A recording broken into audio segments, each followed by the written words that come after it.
Bonjour à tous, salut Guillaume. Bonjour Nicolas, bonjour à tous. Bonjour à tous, bienvenue pour ce nouveau webinar. Avant de commencer déjà, puisque ça m'est déjà arrivé, est-ce que vous pouvez nous confirmer que vous nous entendez bien sur le chat? Est-ce que vous avez bien du son, de l'image, etc. Ça a l'air OK. Bon, parfait. Euh, eh ben, nickel. On va pouvoir commencer. Je vois qu'il y a du monde qui vient de pas mal d'endroits différents aujourd'hui.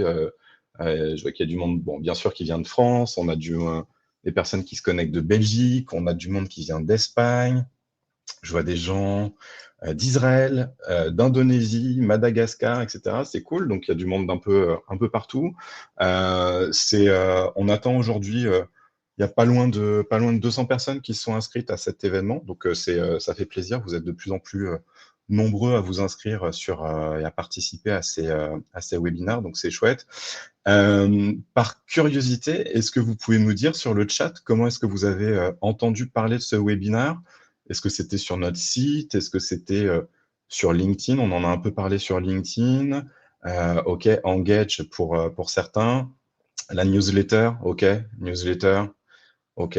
Je pense qu'il y en a effectivement pas mal qui viennent de ça. OK, newsletter, Engage, OK. Donc ça a l'air d'être newsletter pas mal, un peu de LinkedIn. OK. Bon, bah parfait. Parfait. Donc aujourd'hui, on est là pour parler d'un vaste sujet, comment scaler ces opérations de customer success. Donc c'est un sujet qu'on va avoir le plaisir de traiter avec Guillaume, qu'on a le plaisir d'accueillir pour cette session, qui a mis en place pas mal de choses chez Pitchy, côté scaling, mise en place des playbooks, etc. Il va pouvoir nous partager son retour d'expérience. Est-ce que je peux peut-être te laisser te présenter, Guillaume? Ouais, ouais, pas de souci. Du coup, moi, c'est Guillaume Pétry, je suis CSM du coup chez Pitchy depuis à peu près 2 ans maintenant. Et du coup, c'est moi qui ai plus ou moins mis en place Scalin et fait développer l'utilisation de Scalin au sein de l'équipe à travers du coup des choses que vous connaissez, mais l'utilisation du score de santé, les playbooks plus récemment et plein d'autres choses. Ok, merci Guillaume pour cette rapide intro.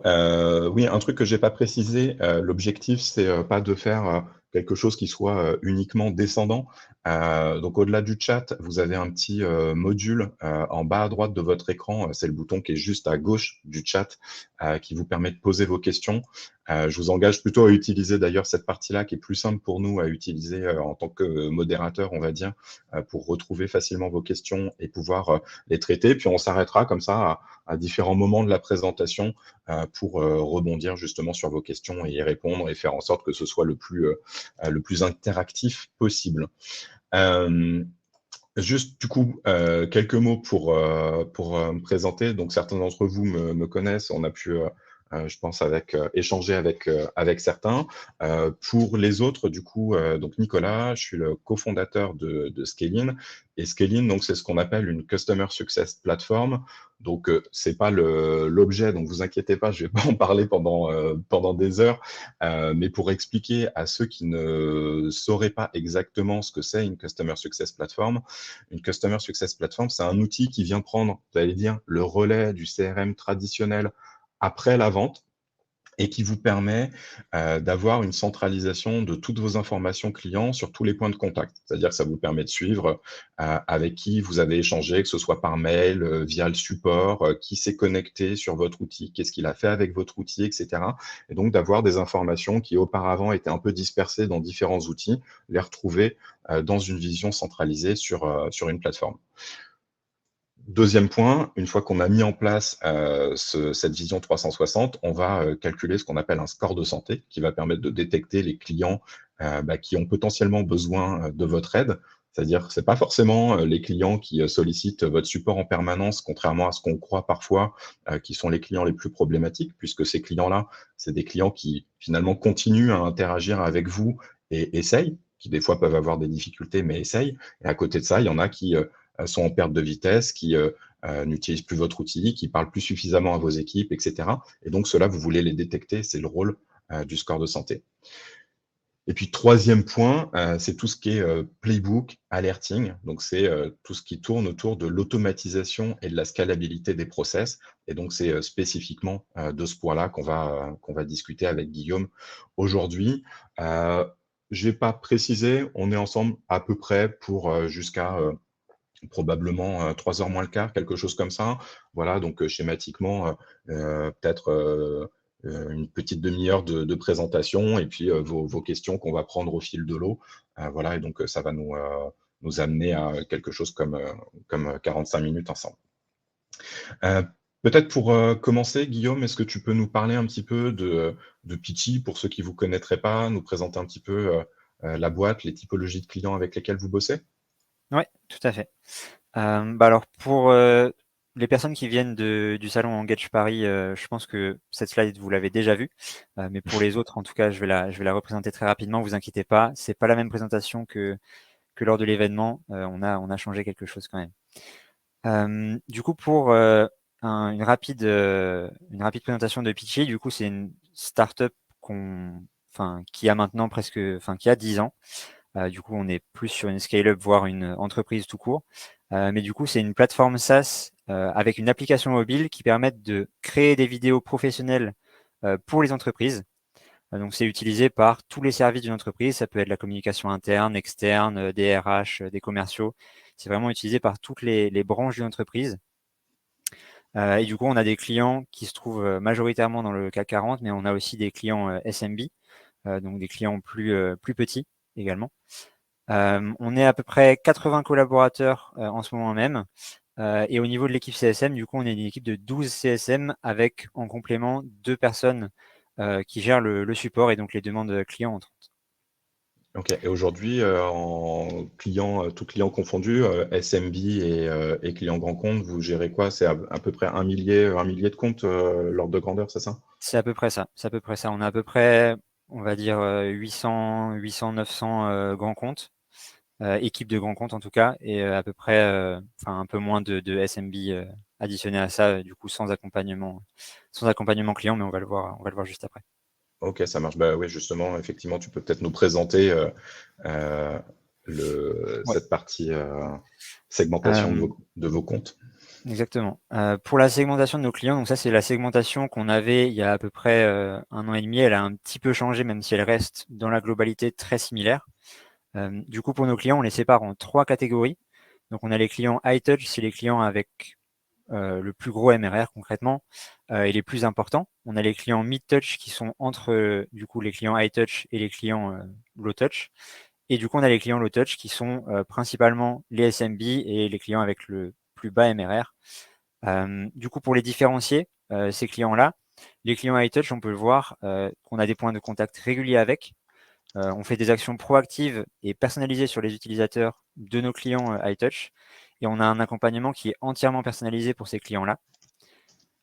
Pour les clients mid-touch, donc on diminue un peu le niveau d'accompagnement. On a des points qui sont moins réguliers, donc qui sont semi-annuels. Des actions qui sont proactives aussi, mais qui sont moins personnalisées que pour les high touch. Et du coup, un accompagnement qui est semi-personnalisé pour les mid-touch. Et ensuite, pour les low touch, donc les clients qui sont souvent des plus petites entreprises, on n'a pas de CSM attitré à proprement dit pour ce compte-là, même si on a des CSM qui interagissent parfois sur les comptes au compte-gouttes. Et on a du coup des actions uniquement réactives. Ils contactent beaucoup le support s'ils ont des problèmes au lieu d'un CSM, par exemple. Et du coup, on a du contenu self-service qui leur est mis à disposition pour se former et évoluer sur la vidéo. Pour ce qui est de nos challenges et freins à la croissance qu'on a eu il y a à peu près 1 an et demi au moment où on a choisi de prendre Scaling pour nos équipes, on avait 3 challenges majeurs au sein de notre équipe qu'on avait à faire face. Du coup, le premier challenge majeur, c'était le manque de vision 360 degrés. Concrètement, nos données, les données clients, elles étaient très silotées entre plusieurs outils. On avait Salesforce pour la partie commerciale et contractuelle, on avait Zendesk pour la partie ticketing, on avait notre outil interne pour la partie usage, on avait notre outil de mailing pour tout ce qui est interaction. Enfin, on avait plein d'outils différents. Et c'était très dur d'avoir une vision 360 degrés d'un compte rapidement, sans faire le tour de tous ces outils-là. Dans ce manque de vision 360, on avait aussi un besoin de scaler les process des équipes. Là, depuis 1 an et demi, on a pas mal grandi au sein de l'équipe CSM. Et du coup, il fallait un petit peu standardiser les processus qui étaient mis en place au sein de l'équipe. Le deuxième challenge qu'on a rencontré, c'était le manque de proactivité sur les comptes. Je pense que c'est global un peu à tous les CSM, mais tous les CSM manquent un petit peu de temps au quotidien pour faire toutes leurs actions. Et nous, on était dans ce cas-là. Et du coup, on était très peu proactifs envers nos clients. On était beaucoup sur de la réactivité, de la réponse aux demandes clients, etc. Et du coup, la proactivité n'était pas très présente. Et ensuite, les opportunités manquées, de par ce manque de temps qu'on avait au quotidien, on pouvait difficilement établir des stratégies de compte complètes. Et du coup, on manquait des opportunités, tant dans l'upsell que dans le cross-sell. Enfin, on avait beaucoup d'opportunités qui se présentaient à nous et qu'on ne prenait pas parce qu'on avait un gros manque de temps au niveau de chaque personne de l'équipe CSM. Ça marche, merci. Et du coup, il y a juste une précision et après, il y a deux petites questions sur lesquelles on pourra revenir. Précision, enfin, quand tu disais voilà, que vous aviez Zendesk, Salesforce, etc., qui étaient en place dans l'entreprise, je précise juste qu'aujourd'hui, ces outils sont globalement encore en place dans l'entreprise.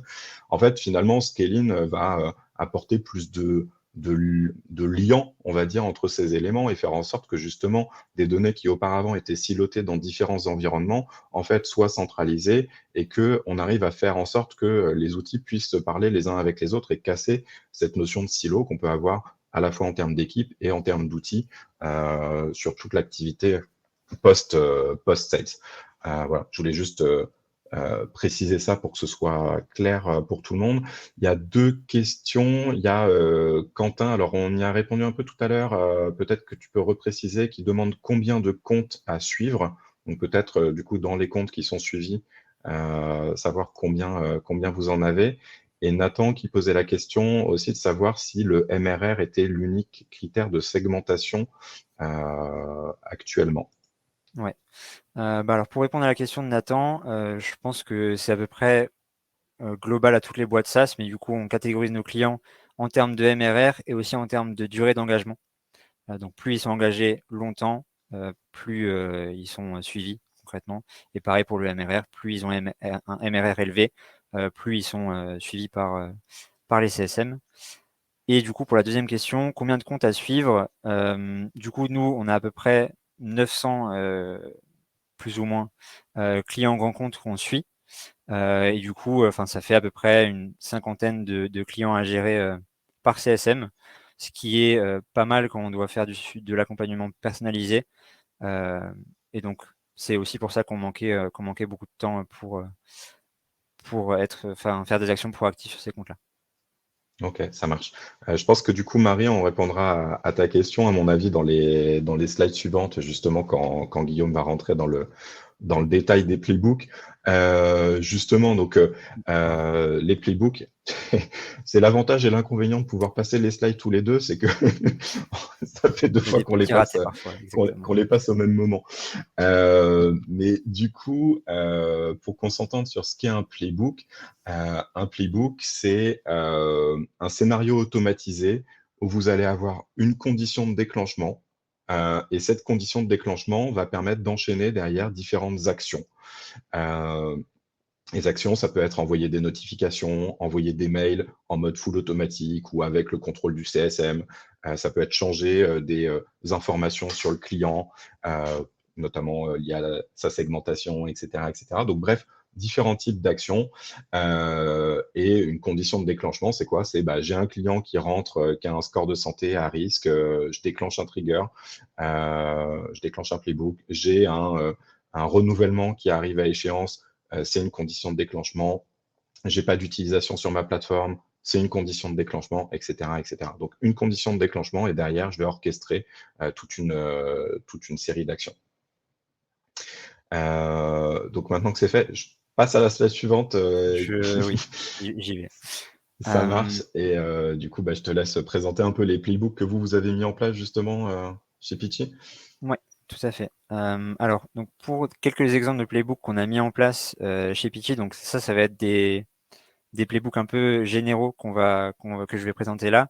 On verra juste après un petit peu, on rentrera un petit peu plus dans le détail sur 2 playbooks en particulier qu'on a mis en place pour que vous voyez un petit peu ce que ça peut donner concrètement.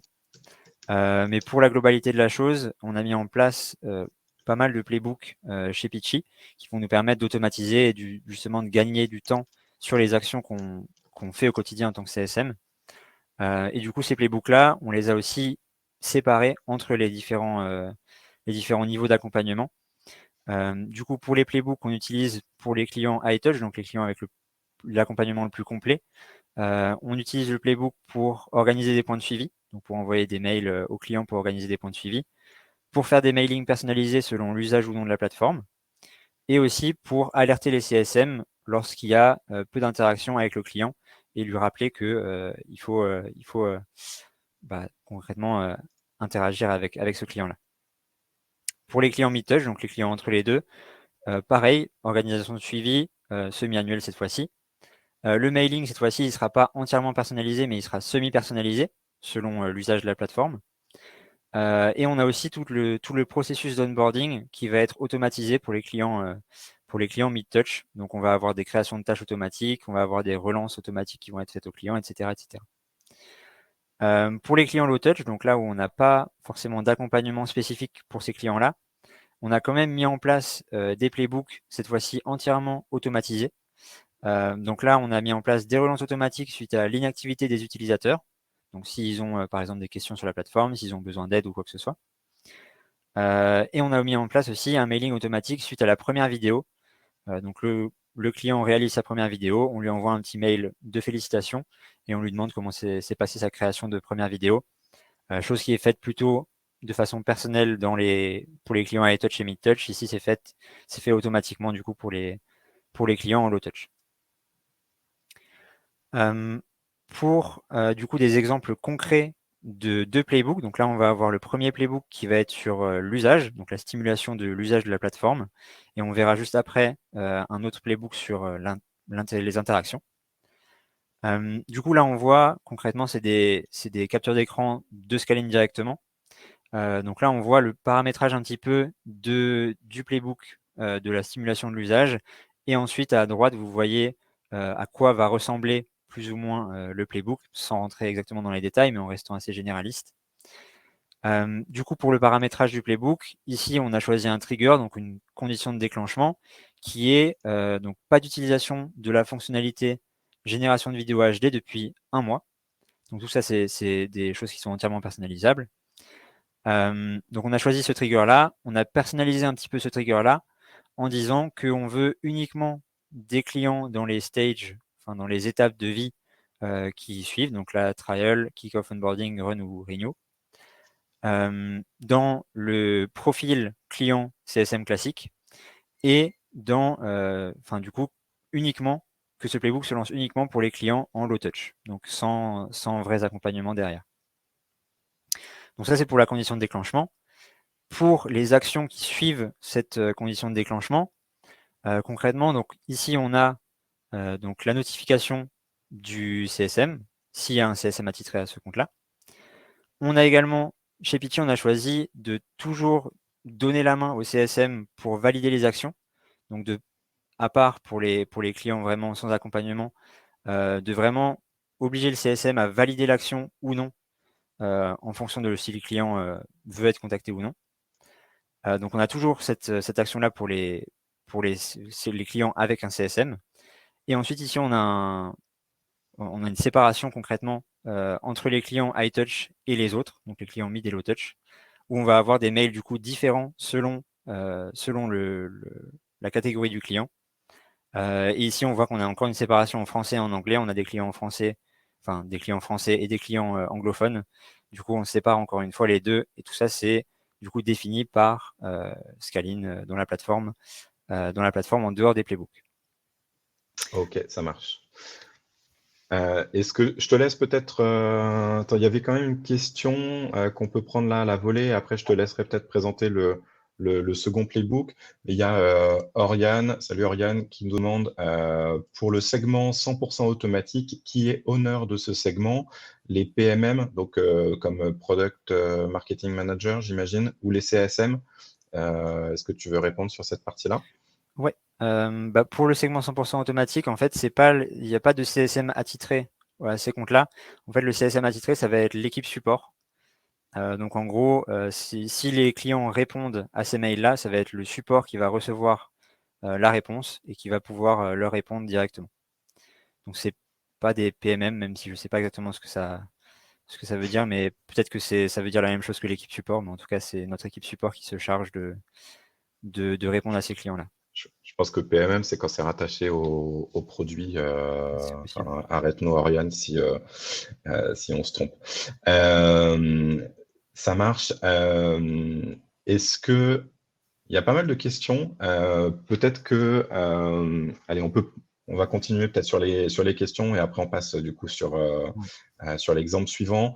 Alors, alors, est-ce qu'on peut paramétrer des playbooks spécifiques à des business units? Oui, tu peux, Jean-François, paramétrer des playbooks particuliers en fonction de business unit. Ça peut se déclencher que sur des segments de clients particuliers. Ça peut être spécifique à un CSM, à une typologie de compte, etc. Enfin, tu peux imaginer pas mal de choses par rapport à ça. Après, est-ce que les CSM, c'est Sergio qui pose cette question-là, est-ce que les CSM peuvent créer leur propre playbook ou est-ce qu'il faut passer par l'admin? Non, l'objectif, Guillaume, tu pourras, je Ouais. pense, confirmer, l'objectif, c'est vraiment que ce soit, là, ce que vous voyez à l'écran, c'est un screenshot, toutes les étapes sont disponibles en drag and drop. Après, c'est le métier qui a la main, qui peut paramétrer tout ça. Donc voilà, donc l'objectif, c'est que ce soit vraiment très simple, très user-friendly et justement administrable par le métier et surtout pas tomber dans les travers qu'on a sur certaines plateformes ou certains CRM où on est toujours dépendant de l'admin ou de l'IT ou de quelqu'un. Là, globalement, vous avez la main pour les faire et s'il faut changer une virgule dans un email, vous avez aussi la main pour le faire. Donc vous pouvez les construire, les éditer, etc. En tant que CSM. Ouais, c'est ça, tout à fait.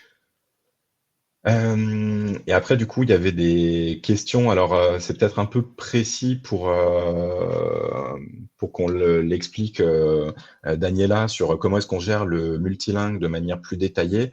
Un seul playbook pour tous ou un playbook par langue, globalement, ça dépend. Enfin, en fait, les deux sont possibles. Ça dépend aussi un peu de combien de langues tu es amené à gérer, etc.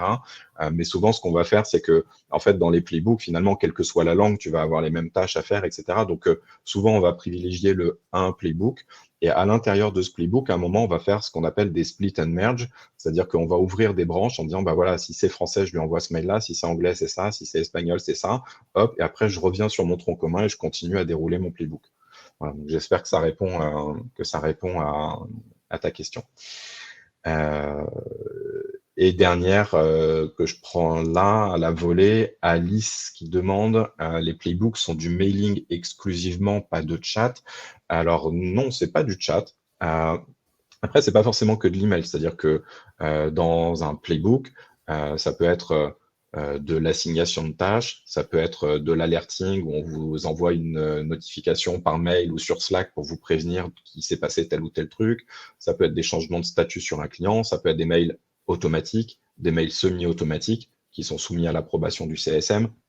Ça peut être différentes choses. En revanche, le canal chat aujourd'hui n'est pas adressé à travers les playbooks.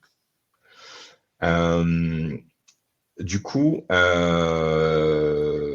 eh ben, Tom, on va y répondre. Salut Tom, on va y répondre à la fin sur l'impact et les résultats. Mais on va d'abord laisser Guillaume avancer du coup sur son deuxième exemple. Ouais. Alors le deuxième exemple, du coup, c'est pour l'accompagnement client, donc les interactions avec le client. Donc là, la condition de déclenchement, du coup, c'est plus pas d'utilisation de la plateforme, c'est pas de contact. Ici, pareil, nous, on a choisi de mettre un mois. Vous pouvez mettre en semaine, vous pouvez mettre plus de mois. Vous pouvez faire un petit peu ce que vous voulez. Et cette fois-ci, du coup, on a filtré sur les clients en high touch et on a filtré également sur les contacts qui sont des key users. Donc chez nous, les key users, c'est les points de contact privilégiés dans l'entreprise cliente. Et du coup, le manque d'interaction qu'on a, se base uniquement sur ces personnes-là et pas sur tous les utilisateurs. Ça, c'est pour la partie déclenchement. Pour la partie donc playbook, en quelque sorte, et la liste d'actions, donc on va avoir toujours et encore le même fonctionnement du début, donc une notification du CSM. Nous, on a choisi de le faire par email, mais on peut aussi le faire par d'autres canaux. On peut notifier le CSM par Slack, par exemple, c'est aussi possible. Donc, le CSM doit valider si la situation est anormale ou pas. Si par exemple le CSM sait que la personne est en congé maternité ou si elle est partie en vacances pendant un mois, enfin, si c'est une situation normale en quelque sorte, qu'il n'y ait pas eu d'interaction depuis un mois, le CSM va pouvoir refuser la continuation du playbook. Et si le CSM n'a pas d'informations particulières et donc que c'est une situation anormale, le playbook va continuer et du coup va envoyer un mail concrètement qu'on va personnaliser en tant que CSM. Vu que c'est des clients high touch, on est sur du entièrement personnalisable. Donc là, ça nous crée un brouillon de mail dans la plateforme Scalin qu'on va pouvoir venir modifier comme on le souhaite. Et ensuite, suite à ce mail-là, nous, on a mis en place chez Pitchy une espèce de système de relance, en quelque sorte. C'est-à-dire que si dans les 7 jours qui suivent, le client n'a pas répondu à ce premier mail-là, ça va nous créer une action pour appeler la personne pour fixer un point de suivi, concrètement. Et également, si jamais la personne n'a toujours pas répondu, ça va recréer un mail de suivi, de relance concrètement, qui sera encore une fois personnalisable du côté du CSM. Donc voilà, ça c'est 2 exemples de playbook donc sur l'accompagnement et sur l'usage. On a beaucoup d'autres playbooks qui sont mis en place chez Pitchy, ce serait très long de tous vous les détailler. Mais du coup, ça peut être sur l'usage, ça peut être sur l'interaction, ça peut aussi être sur le processus d'onboarding d'un client, ça peut être sur vraiment plein de choses. Donc, c'est pas du tout limité à ces 2 types de playbooks-là. Yes. Je voudrais revenir juste sur un truc que tu as dit, qui est, enfin, tu as dit plein de choses intéressantes, mais un truc sur lequel je voudrais revenir et sur lequel on insiste un peu à nos différents webinars. Tu parlais justement de la validation manuelle du CSM. Cette validation, effectivement, parce que le CSM, vous gérez une 50aine de comptes, donc vous n'êtes pas non plus, enfin, c'est pas c'est pas une gestion low touch, donc vous avez des informations sur vos clients. Et des fois, effectivement, on associe Playbook à automatisation totale des process. Il y a des mails qui partent, machin, on perd le contrôle, etc. Et je pense que c'est important ce que tu as dit là-dessus, c'est-à-dire que c'est pas le cas. En fait, en gros, en fonction des segments de clients, nous, on a des clients qui gèrent des portefeuilles beaucoup plus importants, pas en valeur, mais en volume de clients qui sont sur de l'automatisation totale. Vous, c'est pas le cas. Et en fait, finalement, par rapport au segment de clients que tu présentais tout à l'heure, selon qu'on est en low touch, en mid ou en high touch, on va avoir des niveaux d'automatisation qui vont être différents. Donc, plus on va être low touch, plus on va automatiser. Mais Playbook, c'est pas égal d'automatisation totale. À l'intérieur de Playbook, on peut aussi le concevoir en se disant, voilà, moi, si je suis en high touch, et je répondrai aussi, il y avait une question en ce sens d'ailleurs qui a été posée par, j'ai oublié le prénom, mais en gros, on peut tout à fait se dire que le playbook, son rôle, c'est de faire en sorte qu'il n'y ait pas trop dans la raquette. C'est-à-dire faire en sorte que les process que vous voulez baliser, ils soient balisés automatiquement et que vous soyez alerté, notifié automatiquement quand il se passe ça ou ça sur votre portefeuille. Et ça, c'est hyper important. C'est-à-dire qu'en fait, en gros, l'enjeu, il est je ne sais pas si c'est avant tout, mais déjà de faire baisser la charge mentale et de plus avoir à penser à faire ça, puis machin, et avoir tout dans la tête. Donc, c'est d'avoir un truc qui pense à votre place et qui vous envoie les bonnes actions, les bonnes notifs au bon moment. Mais c'est pas forcément synonyme d'automatisation totale des envois et c'est pas non plus synonyme de low touch. Ça fonctionne très bien, évidemment, en low touch. Je pense que c'est les premiers qui ont utilisé ça. Mais aujourd'hui, on a beaucoup de clients high touch qui utilisent les playbooks. Et donc, du coup, par rapport à la question qui était posée, je ne sais plus exactement comment elle était formulée. Je me perds un peu dans le fil des questions. Mais en gros, il y avait une question sur quel est le nombre minimum de clients qu'il faut avoir pour mettre en place Scalin ou je pense n'importe quel Customer Success Platform, même si bien sûr on préfère que ce soit Scalin. Mais en gros, moi je dirais qu'il n'y a pas de nombre minimum. C'est-à-dire qu'aujourd'hui, nous, on a des clients qui ont à peine une vingtaine de comptes à gérer, mais qui avaient besoin d'un meilleur suivi, d'un outil plus performant, qui justement ont une petite équipe, donc sont obligés d'être hyper sharp, hyper efficaces dans leur process, etc. Donc pour moi, il n'y a pas de nombre de clients minimum. Je dirais que la condition, elle est plus d'avoir déjà un minimum de process qui soit calé, ou en tout cas se dire, voilà, le fait de passer sur un outil, c'est aussi l'occasion d'aligner une équipe. Et encore une fois, ça peut être une petite équipe, hein, ça peut être, on a des clients qui ont un CSM, deux CSM, trois CSM dans l'équipe, et puis il y en a qui en ont 40 ou 45. Voilà, donc plutôt avoir déjà des process soit établis, soit des embryons de process avant de commencer à essayer d'industrialiser. Voilà. Faut que vous ayez déjà une petite idée de ce que vous voulez faire. Donc c'est plus ça qu'une question de taille à mon sens. Ouais, je suis d'accord avec ça. Du coup, alors, Ouais, je je sais pas si tu regarde veux les qu'on questions. présente la Ouais. dernière slide ou qu'on réponde aux questions entre-temps. Et ben écoute, vas-y, tu peux peut-être passer sur la dernière et comme ça, du coup, je regarde en même temps les Ouais, questions qui sont posées. ouais, parfait. Alors, donc pour les résultats de ces playbooks et qu'est-ce qu'il en est ressorti concrètement, donc on a pas mal de playbooks qui sont mis en place chez Pitchy. Pour vous donner quelques chiffres, du coup, on a à peu près 1000 activations tous les mois des différents playbooks. Donc, que ce soit des playbooks sur l'usage, sur les interactions, sur les process d'onboarding, sur vraiment pas mal de choses. Donc, on a à peu près 1000 activations tous les mois. On a 800 playbooks qui sont en train de fonctionner à un instant T. Donc, des playbooks qui sont en train de fonctionner, ça peut être, par Donc exemple, là, au en moment où on attente. se parle, quoi.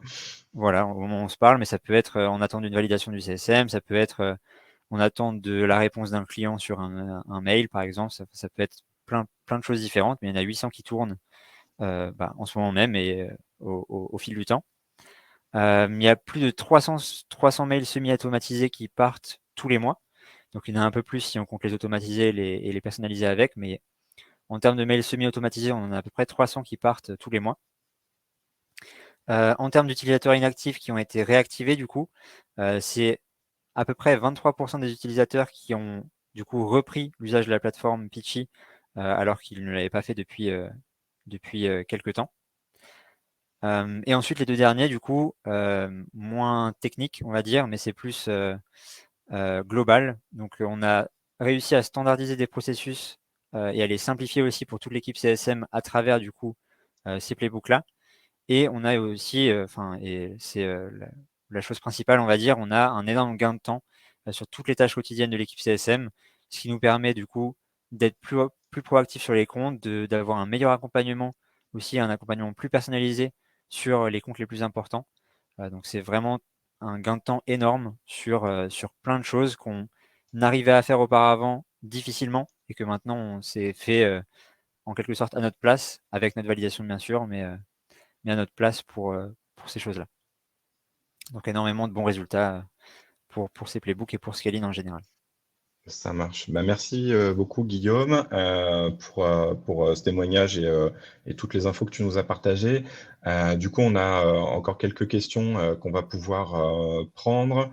Alors, n'hésitez pas, j'allais dire, à vous aussi checker les questions et aller upvoter. Je pense qu'il y en a une ou deux qu'on a dû zapper, donc n'hésitez pas à upvoter les questions qui vous intéressent pour qu'on soit sûr de ne pas passer à côté et qu'elles remontent bien en haut de la pile. Mais en tout cas, pour répondre à Jordan, pourrons-nous avoir un replay de ce webinaire? Oui, vous allez recevoir un replay automatiquement. Après, je crois qu'avec Livestorm, l'URL a une durée de validité que je connais pas. Et après, nous, tous les replays aussi, on les remet après à disposition sur notre site. Donc, il y a un petit formulaire à remplir. Mais vous pouvez retrouver tous les replays de nos webinaires passés sur notre site dans la partie ressources. Et celui-ci, du coup, ira aussi d'ici peu. Hugo, CSM pour l'étape situation normale, oui, non. Le CSM peut-il donner une réponse dans l'outil? Ouais, la réponse, c'est oui. Il peut donner une réponse dans l'outil, c'est-à-dire que en fait, on a une rubrique qui s'appelle My Actions en bon français. Là-dedans, vous allez retrouver notamment toutes les étapes qui sont en attente de validation sur des playbooks. Donc, soit des emails à approuver, soit justement des étapes comme celle-ci, situation normale, oui, non. En fait, du coup, vous avez très concrètement, tu vas te retrouver avec la ligne et avec un menu déroulant où tu choisiras entre normal, anormal, enfin selon les intitulés que tu auras choisis dans ton playbook. Et c'est comme ça. Et après, du coup, le playbook, lui, passe aux étapes qui ont été définies en fonction de ça. Et donc voilà, donc c'est bien dans la UI de Scaling que tu reçois directement ces informations-là. Question pas facile de Cyril. Je ne sais pas si tu veux Ouais. t'y frotter, Guillaume. Ouais. Qui a une overview de tous les playbooks, de la pertinence de chaque playbook et comment est-ce que vous case entre CSM? Est-ce que vous avez instauré, vous, des rituels ou des trucs comme ça pour partager les playbooks qui fonctionnaient bien, etc. Comment vous itérez là-dessus? Ouais, bah alors qui a une overview de tous les playbooks du coup, enfin pour l'overview, tous les CSM ont la possibilité de voir ce qui se passe sur leur playbook et sur les playbooks de tout le monde en général. Après chez nous, il y a quelqu'un qui attribue, qui gère la partie scaling et la partie playbook. Et donc dans ce cas-là, c'est moi qui regarde un petit peu quel playbook marche bien, quel playbook marche moins bien, etc. Donc dans la réalité, tout le monde va avoir la possibilité de le voir. Dans la pratique, chez nous en tout cas, c'est une seule personne qui se charge de cette partie-là. Et comment est-ce qu'on partage l'information et les best case entre CSM? En général, c'est pareil, on a une personne qui est dédiée, du coup à cette partie-là et qui du coup diffuse l'information aux autres CSM sur, quoi faire, à quel moment, dans quel cas est-ce qu'il faut valider l'action, dans quel cas est-ce qu'il faut personnaliser le mail, et cetera, et cetera. Donc c'est vraiment très personnel à Pitchy, mais en tout cas chez nous, c'est une seule personne qui se charge de diffuser l'information au sein de l'équipe. Oh, ok, je pense que ça répond du coup à la question de Sophie aussi qui disait comment animez-vous l'utilisation de Scaling par les CSM? Peut-être au-delà des playbooks, est-ce que tu veux rajouter quelque chose par rapport à ça, les rituels que vous avez mis en place pour mettre à jour vos datas, etc. Concrètement, comment on anime l'utilisation de Scaling? Ça s'est fait petit à petit. Concrètement, au début, on a dû relancer les CSM assez souvent pour qu'ils aillent utiliser l'outil. Là, maintenant, ça fait à peu près 1 an et demi qu'on l'utilise, donc les gens l'utilisent plus ou moins automatiquement. Mais au début, c'est bien de relancer les CSM sur l'utilisation de l'outil. Et comment est-ce qu'on l'anime? Du coup, on crée des nouveaux playbooks de temps en temps. On change quelques petites choses et du coup, c'est une diffusion d'informations au sein de l'équipe qui permet d'animer cette chose-là. Mais en tout cas, au début, c'est bien de faire des relances régulières sur l'utilisation d'un nouvel outil, que ce soit Scaling ou quelque chose d'autre, pour que toute l'équipe le prenne en main et l'utilise au quotidien, que ça devienne un peu automatique de l'utiliser. Ok, merci. Et question d'Émilie, qui est moins liée au run, mais plus liée justement à la mise en œuvre et au setup autour de Scaling. La mise en place des playbooks a reposé sur une personne ou c'est une action d'équipe en collaboration multiple. Voilà, je te laisse. Ouais. Je crois que je connais la réponse, mais je te laisse Ouais, répondre. ouais. Du coup, chez nous, ça a reposé sur une seule personne. Enfin, sur une seule personne, bien sûr. Après, je demande la validation de mes managers, etc., etc.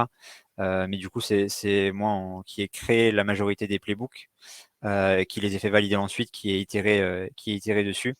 On aurait pu faire une collaboration, une cross-collaboration d'équipe sur ces sujets-là. Ça aurait été une possibilité aussi. On a choisi de ne pas le faire à l'époque pour aller un petit peu plus vite.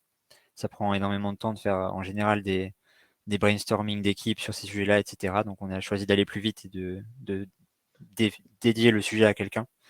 Ouais. Mais je pense que les deux sont possibles en soi.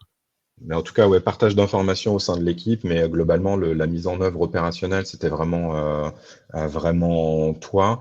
Et je crois qu'il y avait une question d'ailleurs en ce sens-là tout à l'heure. Je pense que de manière générale, c'est une bonne pratique d'avoir, si vous êtes une équipe CSM relativement nombreuse, c'est le cas de Pitchy, vous avez déjà 12 CSM. Si vous mettez 12 CSM sur un setup, c'est à peu près sûr que déjà que vous ne serez pas hyper efficace. Enfin, vous n'irez pas 12 fois plus vite, clairement pas. Je suis même pas sûr que vous ayez plus vite qu'une seule personne. Donc, généralement, sur les phases de setup, c'est bien d'avoir effectivement un owner qui est vraiment en charge du projet, peut-être d'avoir éventuellement une team réduite qui va s'occuper de ça. Mais au-delà de 3 personnes, effectivement, il vaut mieux éviter. Voilà, et faire onboarder le reste de l'équipe. Et en fait, vous allez les onboarder comme vous onboarderiez vos propres clients, c'est-à-dire que vous, en tant que owner, derrière, vous dites, OK, ça y est, maintenant, Scaling est prêt. Hop, tu peux venir. Bah, regarde, tu as tous tes clients, tous tes trucs. OK, maintenant, c'est prêt. Et je t'explique comment ça marche. Et voilà. Et comme ça, l'équipe démarre. Voilà. Mais s'il y a 12 personnes qui assistent à un setup, enfin, voilà, ça va être plutôt une perte d'efficacité. Donc, moi, je conseille d'être vraiment entre 1 et 3 sur ces phases-là. Ce qui était d'ailleurs plutôt le cas avec vous aussi, où il y avait Marion Lamia qui avait été sur le projet, et après la déclinaison réellement opérationnelle, notamment sur la partie playbook, ça c'est vraiment toi qui as complètement pris la main. Ouais, c'est ça. Ouais, donc on était 3 plus ou moins à gérer la chose, on va dire. Yes. Tom, bah merci pour la remarque. Effectivement, pas de question, mais une remarque, il y a pas mal de plateformes CS avec lesquelles il faut une quantité critique de clients pour que la plateforme marche. Effectivement, nous, c'est le parti pris est un peu différent. Voilà, donc nous, on a un positionnement qui est un positionnement startup, scale-up. Donc, on bosse avec des boîtes entre 20 et 200 salariés. C'est ça notre cœur de cible. Donc, avec un outil très facile à déployer, très facile à prendre en main, qui est rapidement efficace. On n'a pas besoin d'avoir un portefeuille colossal pour que le score de santé soit significatif. Donc, en tout cas, avec plaisir. Merci Tom pour la perche et avec plaisir pour en discuter avec ceux qui sont intéressés. Après, est-ce que les commerciaux l'utilisent aussi en vue 360, etc. Je peux peut-être répondre sur cette partie-là. Enfin, tu me diras si tu veux ajouter quelque chose, Guillaume. Alors, chez Pitchy, c'est pas le cas. On a quelques clients sur lesquels les commerciaux font aussi partie des utilisateurs de Scaling. Honnêtement, c'est pas le schéma le plus classique. Après, ça dépend ce qu'on entend par commerciaux, c'est-à-dire que des account managers qui ont un accès à Scaling, ça, c'est assez classique. Les commerciaux qui sont plutôt focus newbies, voilà, et éventuellement qui vont gérer aussi tout ce qui est renew, etc. Eux, en général, ils travaillent dans le CRM, qui était leur HubSpot, leur Salesforce, etc. Et nous, on va plutôt faire remonter ou redescendre, enfin bref, échanger de l'information avec le CRM, notamment pour faire remonter des informations comme le score de santé, faire en sorte que toutes les notes, les commentaires qui sont laissés par les CS dans Scaling remontent aussi dans le CRM et que tout le monde ait bien accès finalement au même niveau d'information. Mais voilà, réponse courte, les commerciaux, c'est pas c'est pas le public cible, même si il y a quelques exceptions. En tout cas, les account managers, eux, sont largement bienvenus et sont assez nombreux, bien sûr, à utiliser Scaling. Ok. Ok, je l'entendais plutôt en mode account manager. Donc oui, bah, clairement, les account managers, effectivement, sont assez largement présents sur Scaling. Ok. Eh bien, écoutez, je pense je regarde un peu les questions. Il y avait Tom, la question sur les résultats qu'on a partagés. Je regarde celles qui sont le plus votées. Il y a une question de Marie sur si d'autres équipes travaillent déjà avec Salesforce ou d'autres CRM, l'utilisation de Scaling ne vient pas en discordance avec l'utilisation d'un outil CRM. Concrètement, je pense que tu as déjà répondu dessus, mais pas du tout. En soi, c'est deux outils complètement différents et du coup, l'un est un petit peu complémentaire avec l'autre, je trouve. Scaling, c'est vraiment spécialisé pour le métier de CSM, du coup, c'est très utile pour nous et ça vient un petit peu compléter les informations de Salesforce directement en automatique. Donc, je dirais que c'est très complémentaire et qu'il n'y a pas du tout de discordance en tout cas. Ça marche. Écoute, je sais pas si tu vois une autre question qu'on n'aurait pas prise. J'ai l'impression qu'on a fait le tour. Alors désolé s'il y a une de vos questions qui est passée entre les mailles du filet. On a essayé de les prendre au maximum à la volée. Ah ben, question directe de Stéphane. Est-ce qu'il y a une valeur ajoutée en comparant avec des outils de type Planat? Alors, on peut effectivement faire ressortir quelques points. On a des positionnements qui sont pas identiques avec Planat. Planat a un positionnement qui est plus un positionnement enterprise. Moi, je disais qu'on avait un positionnement qui était plutôt orienté startup, scale-up, donc des boîtes entre 20 et 200 salariés, là où Planat a plutôt tendance à prendre le relais au-delà de 200 salariés. Après, en gros, nous, ce qu'on essaie de faire, c'est un outil dans lequel on préfère avoir un petit peu moins de fonctionnalités, mais faire en sorte que l'outil soit très rapidement déployable, très fonctionnel, très facile à utiliser pour l'équipe, etc. Voilà, et ça, du setup jusqu'à l'utilisation de l'outil. Planat, voilà, globalement, je pense que c'est assez assumé qu'ils sont c'est des setups qui sont un peu plus lourds, etc. Souvent il y a des équipes ops derrière, donc c'est des positionnements un petit peu différents. Guillaume, à l'époque, d'ailleurs, vous nous aviez benché avec Planat. Je ne sais pas si tu veux ajouter quelque chose par rapport à ça. Non, moi je faisais pas partie des discussions à cette époque-là, donc je pourrais pas vraiment répondre, mais je pense que tu as bien répondu que du coup nous on a choisi Scalene pour du coup la facilité d'utilisation, sur la facilité de mise en place de l'outil aussi, enfin par rapport à Planat, on était plus convaincus par ce style-là qui était plus adapté à ce que nous on voulait faire en tout cas que Planat. Ouais. Et après, bon, il y a un autre sujet qui n'était pas du tout l'angle du webinaire aujourd'hui, mais sur la partie score de santé aussi, on a une approche qui est assez différente de ce que proposent la plupart des Customer Success Platforms qui sont basés sur des systèmes de règles de gestion. Là où on a une approche qui est algorithmique, qui est basée sur de l'IA, on fait voilà, de l'analyse de verbatim, on analyse tout un tas de KPI à la volée, sans a priori, voilà, grâce à un algo. Donc ça, c'est un positionnement qui est un petit peu différent. Voilà, je rentre pas trop dans le détail parce que c'est pas l'objet du webinaire aujourd'hui, mais ça me fait, cela dit, une bonne transition, en tout cas pour ceux que ça aurait titillé, intéressé, ce qu'on a raconté aujourd'hui avec Guillaume.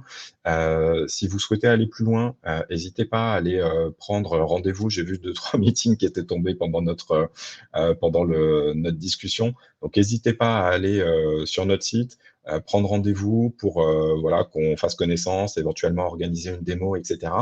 Voilà, on sera un plaisir de vous répondre.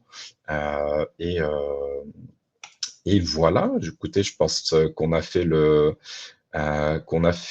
tour. Je vérifie rapidement sur le chat. Bah, écoute, merci beaucoup, Guillaume, en tout cas, pour tout ce que tu as partagé aujourd'hui.